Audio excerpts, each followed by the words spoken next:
Kakak Fitri itu diperiksa sebagai saksi. Dan jujur saya cukup terkejut karena per hari ini saya tahu ini kok ada persoalan baru lagi. Kemarin berkaitan dengan masalah penyidikan yang dimulai tahun 2020 ya, di mana Fitri yang sudah ditahan itu kaitannya masalah duit ya, yang besarannya 500 juta. Tapi per hari ini itu beda, bukan lagi berkaitan dengan masalah duit, tetapi menyangkut masalah keberadaan daripada ruko ya, atau katakanlah lapak tempat dagang ya, gitu. Nah ini kan ada persoalan yang menurut saya agak membingungkan. Bukan kita nggak percaya dengan penyidik, bukan ya. Tapi jujur ini membingungkan. Karena kenapa? Ini hal yang berbeda ya. Lapak atau tempat dagang, tempat usaha dengan uang itu hal yang berbeda. Karena kenapa yang saya katakan berbeda di sini? Laporan yang dibuat ya pada tahun 2020 oleh seorang oknum polisi ya, itu kaitannya menyangkut masalah uang 500 juta. Jelas termasuk di dalam laporan. Dan tadi juga saya pelajari lagi dalam perjanjian yang tadi juga disebut-sebut oleh penyidik ya. Objeknya itu jelas juga kok. Itu menyangkut masalah permodalan. Nah kok dilarikan lagi kepada persoalan lapak atau tempat dagang. Ini kan hal yang menurut saya rancu ya dari segi hukum. Karena kalau memang ada langkah-langkah yang dilakukan oleh penyidik, tadi saya katakan harusnya ada laporan dulu. Oke lah, misalnya nggak ada laporan baru, penyidik kan bisa membuat laporan tipe A. Ya dong, ini ada temuan dan lain sebagainya. Bukan mengikuti arus yang ada di dalam perjanjian. Ingat loh, berkaitan dengan masalah uang, ya, itu sudah ada penahanan. Ya, di mana Fitri yang berkaitan dengan masalah uang itu, ya, itu sudah dilakukan penahanan. Nah, tadi juga itu dipersoalkan. Malah mereka juga lucu, kebingungan melihat surat pernyataan yang dibuat oleh Fitri yang tempo hari menjadi viral juga surat pernyataan itu, di mana uang 500 jadi 1 M, ya. Itu tadi kita tunjukkan juga. Malah polisi ini ngomong, loh ini kan aneh, ganjil. Saya bilang kalau ini aneh dan ganjil, itu polisi ini juga yang ada di Pamulang itu juga aneh dong sampai nangkep Fitri, saya bilang. Karena kenapa? Loh, ya memang kejadiannya seperti itu. Ya, bikin laporan dulu, kemudian ada proses dari laporan itu, namun mungkin tidak berlanjut. Kemudian Fitri diminta surat pernyataan yang mengakui punya hutang besarannya 1 M dan kalau tidak dibayar bisa dilaporkan. Yang salah siapa? Bukan kita yang dalam persoalan ini yang salah. Justru yang kita pertanyakan sekarang ini, bagaimana proses penyidikan ini? Ya. Jadi saya lihat gampang sekali menetapkan tersangka, gampang sekali juga menahan orang dan sebagainya tanpa mengukur alat bukti yang dipakai. Tapi penyidik sendiri mengatakan bahwa ini nggak bisa dijadikan dasar. Bagaimana nggak bisa? Fitri udah ditahan, mereka diam, gitu. Dan tadi juga saya tanyakan, laporan yang sekarang ini dari mana? Kok tiba-tiba bisa jadi berubah? Tadi objek perjanjiannya adalah uang, itu sudah clear. Karena saya juga melihat, ya saya sudah membaca laporan itu laporan berkaitan dengan masalah duit. Bukan yang lain-lain. Tadi sekali lagi saya menghormati kalau memang langkah-langkah penyidik mau merubah posisi kasus dari masalah uang kepada masalah lapak, silakan. Tapi jangan menggunakan objek perkara yang sudah menahan orang. Kan objek perkaranya udah nahan orang itu berkaitan dengan duit. Dia kan dianggap tidak membayar, dianggap ingkar janji, sehingga ini jadi tindak pidana penipuan. Barangkali ini yang membuat blunder mereka juga, gitu kan. Kok yang namanya utang-utang jadi utang piutang menjadi kasus penipuan, gitu. Gimana penipuannya? Ya kalau nggak bisa bayar, ya proses menurut hukum. karena dianggap itu bukan prestasi, ingkar janji. Kemana? Ke pengadilan. Pengadilan mana? Perdata. Gitu ya. Itu yang saya minta tolong ya kepada Pak Kapolres, kepada Pak Kasat, tolong sikapi kasus ini. Jangan sampai membesar menjadi bola liar nantinya, karena saya tidak segan-segan. Saya melihat begini, saya nggak bisa nih mendiamkan langkah-langkah penyidikan yang menurut saya tidak pada mekanisme yang berlaku ya. Kita akan angkat persoalan ini. Mungkin saya akan ke propam, kita akan laporkan persoalan ini. Kira-kira itu. Mungkin ada yang mau ditanyakan. Baik, mungkin langkah untuk bagaimana mengajukan SP3 ya. Itu kan saya udah ngajukan gelar perkara. Kan katanya kalau menghentikan suatu perkara kan harus melalui gelar perkara. Kita udah ajukan supaya perkara ini dihentikan ya, dan karena kasus ini perdata. Tapi sampai sekarang ini permintaan gelar saya tidak mendapat respon dari penyidik ya, dari Polres dalam hal ini. Harusnya kenapa sih kalau memang langkah-langkah penyidik ini benar, kenapa sih mesti takut gitu loh menurut saya. Ini zaman keterbukaan kok. Dan Fitri siap kalau memang Fitri salah. 23 hari loh udah dijalankan. Walaupun dia bertanya-tanya kesalahan itu di mana. Gitu. Buka dong ruang gelar. Ya, untuk menentukan ini kasus apa gitu loh. Kasus perdata apa kasus pidana. Ya kita ikuti kalau memang ini kasus pidana, tapi kan dalam tanda kutip harus berpegang kepada hukum acara yang menganut kepada hukum pidana, hukum acara pidana. Kan gitu. Jangan setiap kali ada persoalan nggak bisa jawab, polisi di zaman sekarang ini udah aneh. Nanti di pengadilan. Wah, lucu menurut saya. Kan tempo hari saya pernah katakan ya, proses penyidikan itu sederhana kok. Minimal sekurang-kurangnya 2 alat bukti untuk menentukan orang salah dan tidaknya. Alat bukti itu apa? Dia bersumber dari kasus pidana, bukan dari kasus perdata. Kalau kasus perdata ya harus dudukkan dong dengan kasus perdata. Jadi sekali lagi saya minta kepada Pak Kapolres, kepada Pak Kasat, ya, sebelum ini nanti menjadi bola liar, ya, ini kasus kecil loh. Tapi kalau dilihat seperti cara-cara kerja seperti ini bisa jadi besar. Karena kalau pola-pola kayak begini diikutin terus, rusak negara hukum.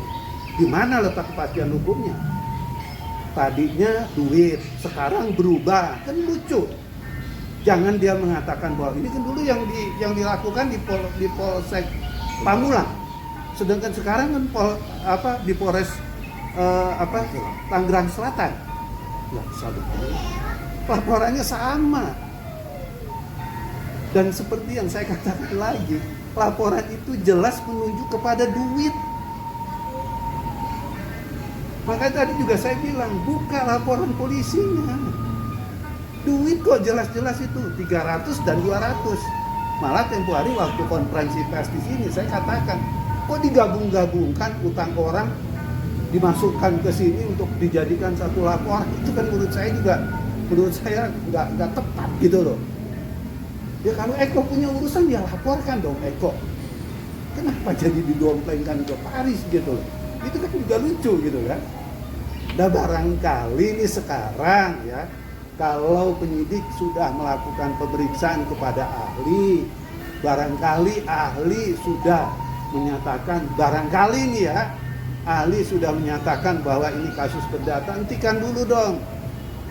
Kalau memang dianggap ya penggunaan kata-kata lapak itu punya pihak pertama misalnya, ya kan? Ya bikin laporan baru dong. Jangan digunakan laporan ini jelas dan di dalam perjanjian juga jelas. Objek perjanjian adalah duit. Ya. Itu.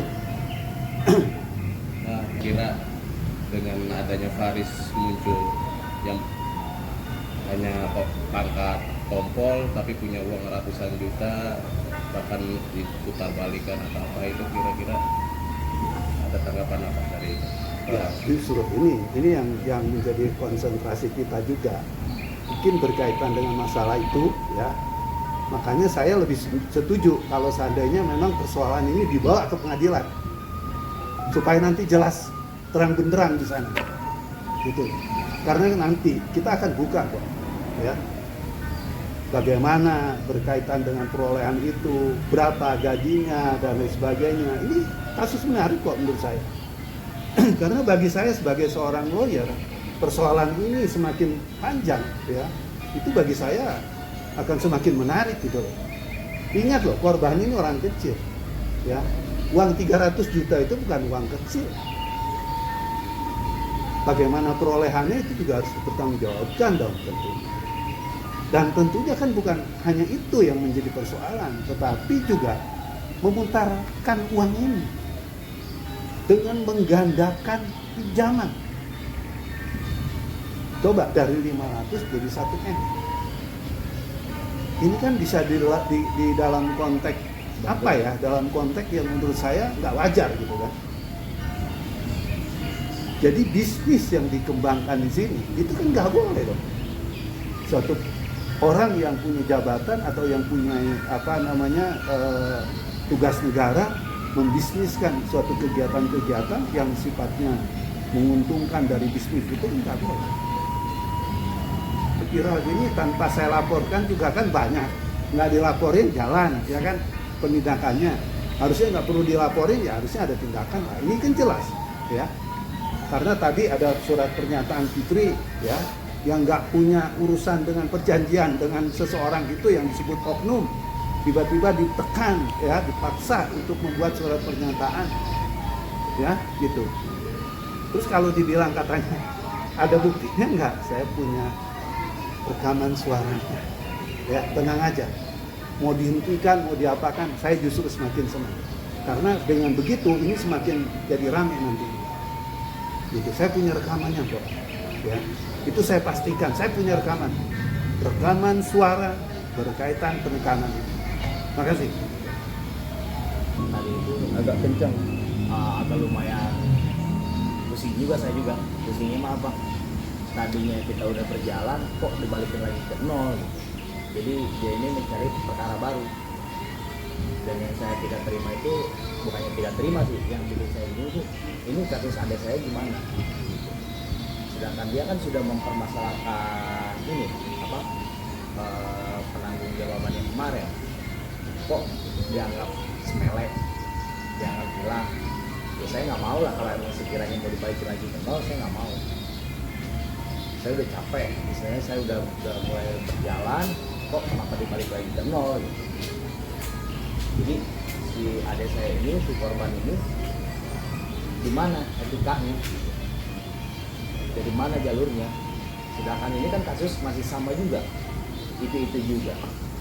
Kok kenapa bisa nggak ditanggapi?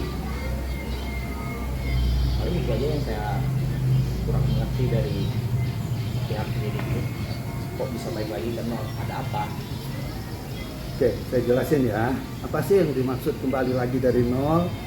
Yang dimaksud kembali lagi dari nol, awalnya kan penyidikan tentang masalah pinjam meminjam. Yang jumlahnya uangnya itu sudah dipastikan 500 juta. Oleh Fitri, ya, bikin pernyataan jadi 1M.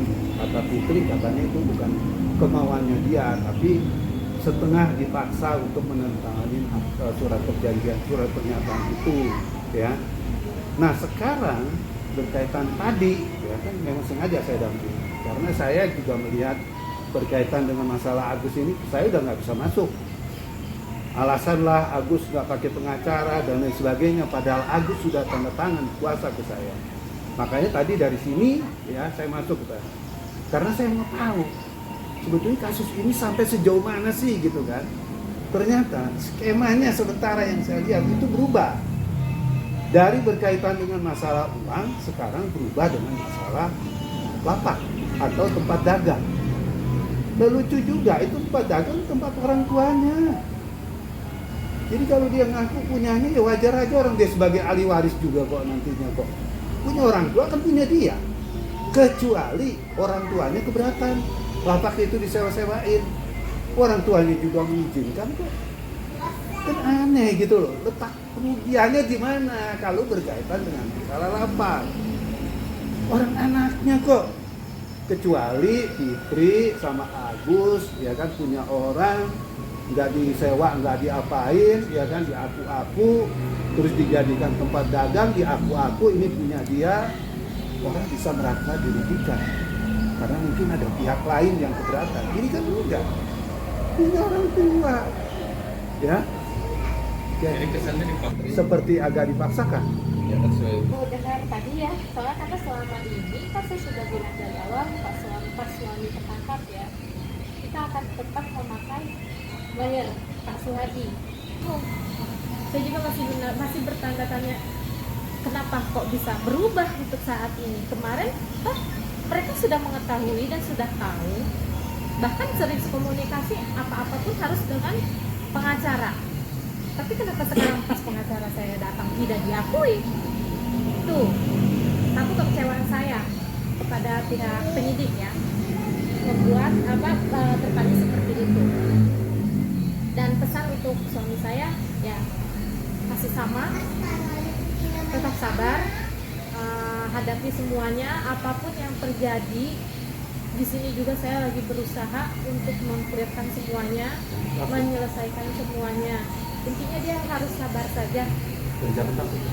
Iya, jangan takut. Apapun yang terjadi, jangan takut. Saya bilang jangan takut. Adapun nanti pengancaman ini itu, lebih baik terang-terangan saja, nggak apa-apa. Bicara aja, nggak usah takut. Intinya begitu. Mbak Fitri sendiri mencium atau pernah nggak suami cerita saya pernah diapakan atau apakan gitu sama di penjara, sehingga ucapannya berubah yang tadinya pakai bahasa hari itu jadi bahasa Ya, Indonesia. mungkin seperti ya, saya sudah dapatlah cerita seperti itu gitu. Ya nggak mungkin saya juga untuk dibuka ya. Nanti salah, Nanti takut salah karena memang saya sudah tahu perjalanan saya yang selalu ada. Saya hanya bisa ibaratnya menemani dia untuk sampai saat ini. Jadi banyak cerita, kadang saya bertemu pun bersyukur saya tidak mau membahas apapun. Saya ingin gimana keadaan kamu di dalam. Kita tukar pikiran kayak orang kita ngobrol aja. Ya mungkin saya sudah dapat info seperti itu, saya tidak bisa untuk menjelaskan, tapi memang ya itu kekhawatiran saya. Memang ada, tapi saya tidak mau buka dulu. Jadi pesan untuk polisi tetap melayani dan mengayomi masyarakat. Tegakkan saja kalau memang ini negara hukum. Katanya ini negara hukum, tapi kenapa untuk saya tidak bisa mendapat keadilan di negara hukum? Kan